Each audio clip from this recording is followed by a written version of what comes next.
যে দেশের পতাকা নিয়ে ঘুরছে ওই দেশ জানেও না মনে হয় যে এই দেশে এই আমার সাপোর্টার আছে। আর যে যুব সমাজ তাদের জীবনের উদ্দেশ্য জানে না তাদের পক্ষেই সম্ভব এইসব মেসি, আর্জেন্টিনা, ব্রাজিল এইসব নিয়ে ব্যস্ত থাকে। যারা নিজেদের জীবনের উদ্দেশ্য জানে তাদের জন্য কোশ্চিনকালেও এখানে সময় নষ্ট করা সম্ভব না। দুনিয়ার জীবনটা কি খেলতামাশা? দুনিয়ার জীবনটা কি খেলতামাশার জন্য? আল্লাহ পাক যে হায়াতটা দিয়েছেন, ধরেন 50, 60 বা 100 বছর, এই হায়াতটা কে দিয়েছেন? এই সময়টার মালিক কে? তাহলে আল্লাহ যদি সময়ের মালিক হয়, আমি কেন সময় 1 ঘন্টা অপচয় করবো ওখানে বসে বসে? এই সময়টাকে আমার নাকি? সময়টা আমার বাপের নাকি? সময়টা কার?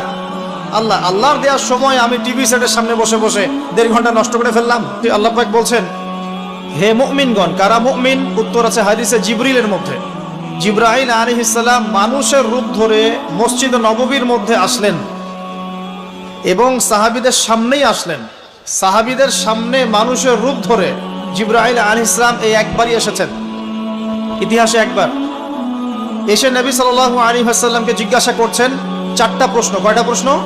4টা। 1 নম্বর জিজ্ঞাসা করছেন, ইয়া মুহাম্মদ, বলবেন সাল্লাল্লাহু আলাইহি ওয়াসাল্লাম, হে মুহাম্মদ সাল্লাল্লাহু আলাইহি ওয়াসাল্লাম, আখবিরনি আনিল ইসলাম, আমাকে ইসলাম সম্পর্কে বলুন।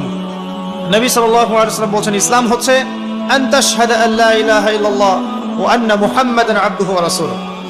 ইসলাম হচ্ছে এই সাক্ষ্য দেয়া যে আল্লাহ ছাড়া কোনো ইলাহ নেই এবং মুহাম্মদ সাল্লাল্লাহু আলাইহি ওয়াসাল্লাম আল্লাহর বান্দা এবং রাসূল। এটা হলো প্রথম, অর্থাৎ কালিমা লা ইলাহা ইল্লাল্লাহ। এর অর্থ হচ্ছে আল্লাহ ছাড়া আমি কারো বিধান মানতে পারবো না।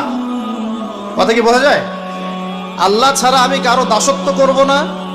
আল্লাহ ছাড়া কেউ আমার রব নয়, কেউ আমার রিজিক দাতা নয়, কেউ আমার জীবন দাতা নয়, কেউ আমার মৃত্যু দাতা নয়, এমনকি আল্লাহ ছাড়া বিধান দেওয়ার মালিকও কেউ না।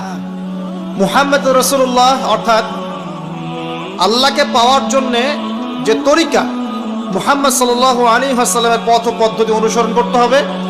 এই তরিকার বাইরে অন্য কোনো তরিকা ফলো করা যাবে না। হ্যাঁ, তবে তার তরিকা ফলো করা যাবে যার কথা এবং কাজ নবীর সাথে মিলে যায়, আলহামদুলিল্লাহ। যারটা মিলে না তারটা নেওয়া যাবে না। মুহাম্মদুর রাসূলুল্লাহ মানে নিজের মন গড়া কোনো কাজ করা যাবে না। ইবাদত করার ক্ষেত্রে প্রত্যেকটা কাজ নবী সাল্লাল্লাহু আলাইহি ওয়াসাল্লামের সুন্নাত মোতাবেক করতে হবে। মুহাম্মদুর রাসূলুল্লাহ সাল্লাল্লাহু আলাইহি ওয়াসাল্লাম। 2 ওয়া আন তুকিমাস সালাহ, তুমি 5 ওয়াক্ত সালাত আদায় করবে।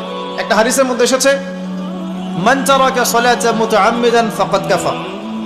নবী সাল্লাল্লাহু আলাইহি ওয়াসাল্লাম বলেছেন, কোন ব্যক্তি যদি, মুসলিম ব্যক্তি, ইচ্ছাকৃতভাবে তার উপর অর্পিত ফরজ নামাজ ছেড়ে দেয়, সে ব্যক্তি কুফরি করলো।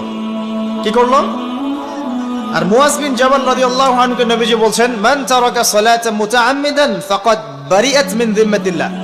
যে ব্যক্তি তার উপর অবধারিত ফরজ নামাজ ছেড়ে দেয়, সে যেন আল্লাহর জিম্মেদারি থেকে মুক্ত হয়ে গেল। আল্লাহর কোনো জিম্মেদারি নাই তার উপর। 90% মুসলিমের দেশে এটা খুবই দুঃখজনক যে আমাদের মধ্যে বেশিরভাগ মানুষ 5 ওয়াক্ত নামাজ পড়ে না। শুধু বড় গলায় কি 90% মুসলিম বললে হবে? যখন 90% মুসলিমের দেশের 100% মুসলিম 5 ওয়াক্ত নামাজ পড়বে, ইসলাম এমনি এমনি প্রতিষ্ঠা হয়ে যাবে ইনশাআল্লাহু তাআলা।